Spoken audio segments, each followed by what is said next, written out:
C'est quoi encore ce scandale? Selon une enquête menée par S-News Africa et Romain Molina, la CAF aurait manipulé le jury d'appel pour attribuer la CAN au Maroc. On sentait que c'était pas clair et là ça commence à se confirmer. En effet, la procédure serait entachée de graves irrégularités et de possibles conflits d'intérêts au sein même de l'instance. Les gars, vous êtes pas prêts? C'est vraiment chaud. En gros, 2 semaines avant la décision, le responsable chargé de garantir l'indépendance du jury d'appel, en poste depuis plus de 5 ans et reconnu pour son professionnalisme, a été licencié d'un coup, brutalement, dans le cadre d'une réorganisation. Ça veut dire le mec qui devait se charger de recruter le jury, qui était en poste depuis 5 ans, qui était connu pour son professionnalisme, qui n'avait jamais fait de vague, il a été licencié du jour au lendemain. Et ça, sans qu'aucune faute ne lui soit reprochée, ni explication claire fournie. Il a été licencié, mais il n'a pas été remplacé par la suite, laissant l'administration intervenir directement dans un processus pourtant censé être indépendant. Un proche du secrétaire général, nommé de manière contestée, aurait lui-même choisi les jurés en contradiction avec les règles de la CAF. C'est-à-dire que normalement, c'est quelqu'un agréé qui doit le faire, mais cette personne agréée a été licenciée,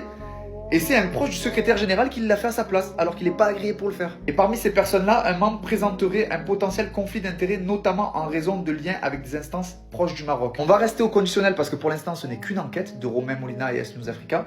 Mais s'il s'avère que c'est vrai, on comprend tout. Parce qu'on va pas se mentir, la décision de retirer la CAN au Sénégal, elle est incompréhensible.